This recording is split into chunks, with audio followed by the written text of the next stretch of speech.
नमस्कार, मैं ज्योति श्रीवास्तव। आप देख रहे हैं सी न्यूज भारत। वक्त हो चुका है यूपी बुलेटिन का, जिसमें बात होगी हमीरपुर की, जहां स्वामी ब्रह्मानंद महाविद्यालय में उप मुख्यमंत्री ब्रजेश पाठक पहुंचे। आगे बात करेंगे लखनऊ की, जहां डॉक्टर शकुंतला विश्वविद्यालय में श्री राम हनुमान मिलन उत्सव पर भव्य भंडारे का आयोजन हुआ। ऐसी तमाम खबरों पर विस्तार से डालेंगे नजर। हमीरपुर जनपद के राट कस्बे स्थित स्वामी ब्रह्मानंद महाविद्यालय में मंगलवार को उत्तर प्रदेश के उप मुख्यमंत्री ब्रजेश पाठक पहुंचे। उनका हेलीकॉप्टर महाविद्यालय परिसर में उतरा, जिसके बाद उन्होंने जनप्रतिनिधियों और भाजपा कार्यकर्ताओं के साथ स्वामी ब्रह्मानंद जी की समाधि स्थल पहुंचकर श्रद्धांजलि अर्पित की। कार्यक्रम को संबोधित करते हुए उन्होंने कहा कि प्रधानमंत्री नरेंद्र मोदी और मुख्यमंत्री योगी आदित्यनाथ की गरीब कल्याण योजनाएं प्रदेश और देश के अंतिम व्यक्ति तक पहुंचनी चाहिए और कोई भी पात्र व्यक्ति योजनाओं के लाभ से वंचित न रहे। उन्होंने कहा कि इस अभियान के माध्यम से पार्टी कार्यकर्ताओं को प्रशिक्षित किया जा रहा है ताकि वे हर जरूरतमंद और लाभार्थी तक योजनाओं का लाभ पहुंचा सकें।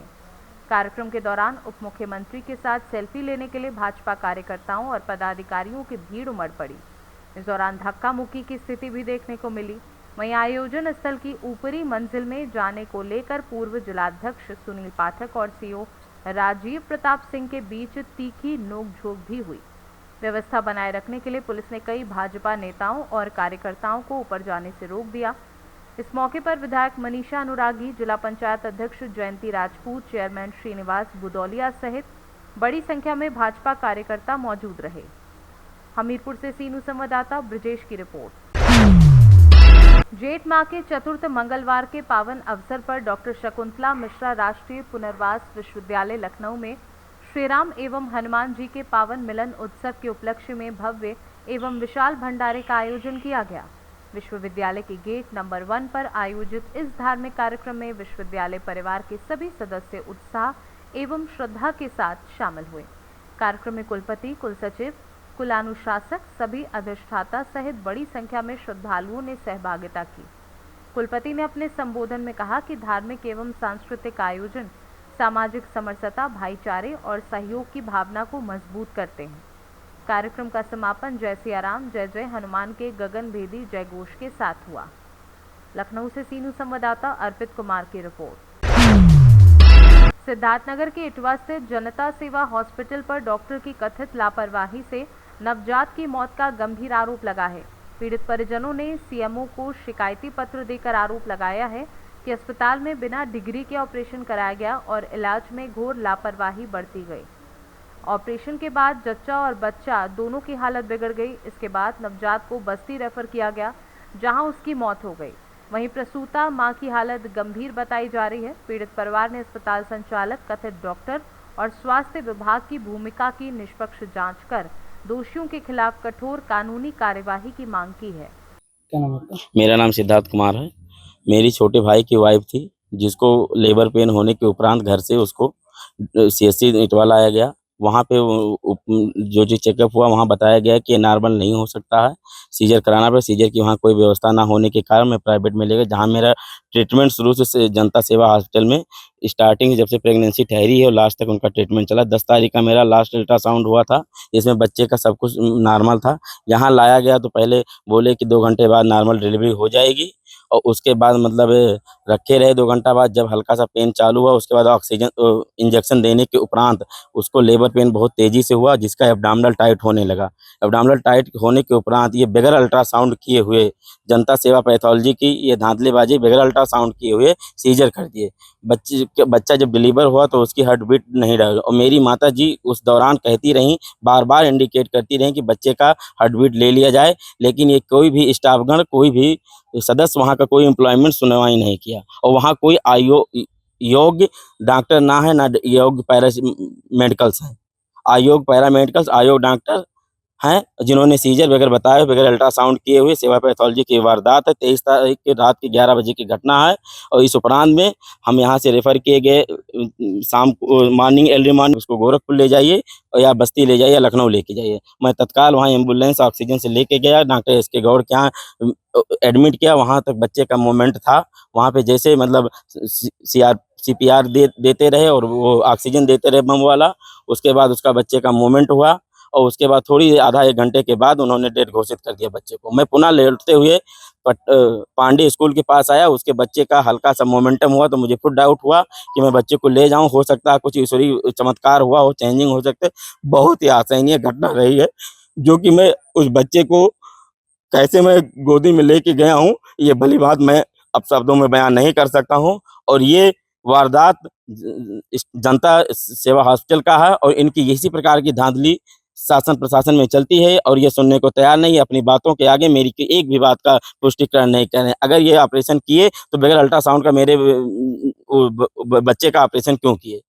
बच्चे की मौत कहाँ पे हुई? बच्चे की मौत में हुई डॉक्टर एसके गौड़ के यहाँ। उन्होंने डेड इसको घोषित किया। मैं पुनः दोबारा लेके गए, डॉक्टर साहब आधा घंटा उसका देखे किए, लेकिन उन्होंने डेढ़ गए। उन्होंने कहा कि आप दूसरी जगह कहीं चेक करा लीजिए, मेरे तरफ से ये फाइनली रिपोर्ट है। फिर मैं पुनः अपने घर पे लाया, उसका अंतिम दाह संस्कार किया। अभी क्या चाहते हैं आप? अभी मैं उसका जो भी वारदात हुआ किसी अन्य लोगों के साथ ना हो, जो मेरे साथ हुआ कोई बात नहीं, लेकिन अन्य किसी के साथ ऐसा ना हो। इस हॉस्पिटल के पास कठिन दंडात्मक कार्रवाई जो भी हो लीगल प्रोसेस से किया जाए। इसकी लापरवाही मानते हैं? इसमें पूरे जनता सेवा हॉस्पिटल के जो भी स्टाफगण, आयोग स्टाफगण के वजह से सारी वारदातें हुई हैं। सारा खेल उन्हीं को बहला फुसला कर, माता जी हमारी और चाची हमारी अशिक्षित थी, उनको बहला फुसला कर उनसे भाई से हमारे जो टेंट का व्यापार करता है उससे सिग्नेचर करवा लिया गया और बगैर अल्ट्रासाउंड के ही इन्होंने ऑपरेशन कर दिया बच्चे का। जब देखे कि उसकी हार्ट बीट डाउन होने लगी और बता रहे हैं कि अल्ट्रासाउंड और स्कैन करके, तो स्कैन की रिपोर्ट भी मैं मांग रहा हूँ तो वो भी देने को ये तैयार नहीं है। कि कहीं शिकायत आपने नहीं की? नहीं, मैंने शिकायत किया है, पोर्टल पे मैंने किया है और अपने थाना प्रभारी महोदय को दिया है, जो अभी विवेचना नहीं किए गए हैं। मैं एप्लीकेशन दे के आया हुआ हूँ और सर राउंड पे एडीएम साहब आ गए थे, उनका दौरा आ गया था, इसलिए वो दौरे पे चले गए। अभी हमारी उनसे मुलाकात नहीं हुई है। गश्त के पुलिस राकेश यादव जी ने एप्लीकेशन मेरा लिए हुए हैं। थाना इटवा में आपने शिकायत की? हाँ, थाना इटवा में शिकायत किया, मैंने पोर्टल पे भी शिकायत किया। सिद्धार्थनगर से सीनू संवाददाता पंकज पांडे की रिपोर्ट। उन्नाव जनपद के फतेहपुर 84 ब्लॉक अंतर्गत तालेपुर रहली मजरा बूचा गाड़ा गांव में मंगलवार दोपहर धनीराम पुत्र होरी लाल के घर के पास घास फूस में संदिग्ध परिस्थितियों में आग लग गई। देखते ही देखते आग ने विकराल रूप धारण कर लिया और आधा दर्जन से अधिक घर इसकी चपेट में आ गए। घटना की सूचना ग्रामीणों ने दमकल विभाग को दी, लेकिन फायर ब्रिगेड की गाड़ी काफी देर बाद मौके पर पहुंची। इससे पहले ही ग्रामीणों ने हैंडपंप, सबमर्सिबल और पंपिंग सेट की मदद से कड़ी मशक्कत कर आग पर काबू पा लिया। आग लगने की इस घटना में ग्रामीणों को भारी नुकसान हुआ है। वहीं एक जानवर के जलकर मरने की भी सूचना मिली है। उन्नाव से सीनू संवाददाता सुशील यादव की रिपोर्ट। गंगा दशहरा के अवसर पर 80 घाट पर गंगा सेवा समिति द्वारा कार्यक्रम आयोजित किया गया, जिसमें बड़ी संख्या में लोग शामिल हुए। कार्यक्रम में गौरक्षा को लेकर लोगों को जागरूक और प्रोत्साहित किया गया। संस्था द्वारा अब तक 6 राष्ट्रीय अधिवेशन आयोजित किए जा चुके हैं तथा अलग अलग देशों में भी गौरक्षा के प्रति लोगों को प्रेरित किया जा रहा है। आयोजकों ने बताया कि कार्यक्रम का उद्देश्य मां गंगा की महत्ता और विशेषताओं को जनमानस तक पहुंचाना है। कार्यक्रम की अध्यक्षता सचिंद्रनाथ महाराज ने की। यह आयोजन 80 थाना क्षेत्र स्थित 80 घाट पर संपन्न हुआ। जी सर, नाम क्या है सर आपका? मैं डॉक्टर सचिंद्रनाथ महाराज श्रीकुल पीठ पीठाधीश्वर काशी से। जी सर, समिति के सर क्या करती है? सर अपनी संस्था क्या करती है? ब्रह्मराष्ट्रीकम विगत कई वर्षों से, लगभग 20 वर्षों से सतत कार्य कर रही है और 5 वर्षों से सनातन संस्कृति की ध्वजा को लेकर के पूरी दुनिया में अपने इस ध्वज को लेकर के चल रही है, जहाँ पर तमाम से युवाओं को अपनी सनातन संस्कृति से जोड़ने का एक अथक प्रयास भी कर रही है। हम लोगों ने अब तक करीब 6 राष्ट्रीय अधिवेशन भी किए, 2 अंतर्राष्ट्रीय अधिवेशन भी किया। इस बार तीसरा हम लोग मॉरिशस में करने जा रहे हैं और आज गंगा दशहरा का पावन अवसर भी है, जहाँ पर हम लोग 5वां इस बार गंगा प्राकट महोत्सव के रूप में हम लोग मना रहे हैं। इसके पूर्व हम लोग 2022 में हम लोगों ने गंगा प्राकट महोत्सव को हम लोगों ने प्रारंभ किया था।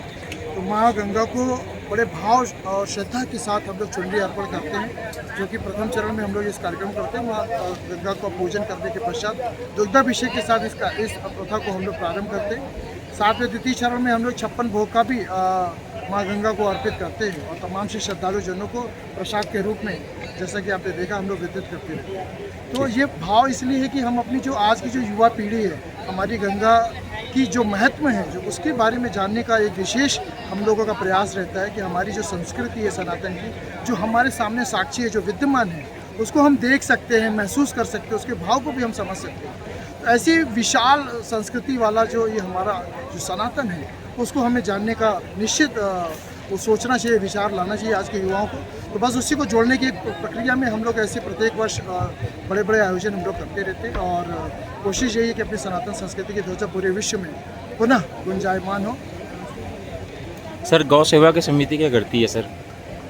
गौ सेवा समिति में अभी तो हम लोग गौ सेवा ही कर रहे हैं और तमाम से जितने भी हमारे गौ पालक हैं उनसे भी मेरा निवेदन है कि उनको बड़े भावपूर्ण से, क्योंकि यहाँ नदी हम लोग नहीं कहते, हम लोग माँ के रूप में संबोधन करते हैं। उसी तरीके से गाय जहाँ पे 33 कोटि देवता वास करते हैं, तो एक गौ को पालने के लिए समझिए पूरे परिवार की जिस तरीके से कहते हैं कि पोषण होता था, हमारी पुरानी परंपराएं रही थी। आप दूध ले लें, दही ले लें, आप घी ले लें और गोबर ले लें, हमारा कहते हैं कि हमारे आसपास का स्वस्थ वातावरण भी रहता था, हमारे शरीर का भी जो पोषकता ही पोषण जो मिलता है वो भी हमें माँ गौ से मिलता है।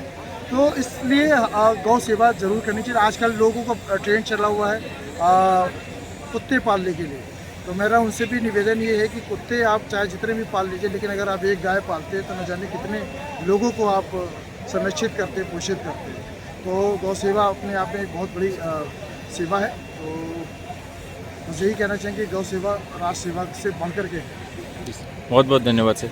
वाराणसी से सीनू संवाददाता ज्ञानेश दुबे की रिपोर्ट। यूपी बुलेटिन में फिलहाल के लिए इतना ही। वक्त एक छोटे से ब्रेक का। ब्रेक के उस पार हम आपको और भी तमाम बड़ी खबरों से करवाएंगे रूबरू।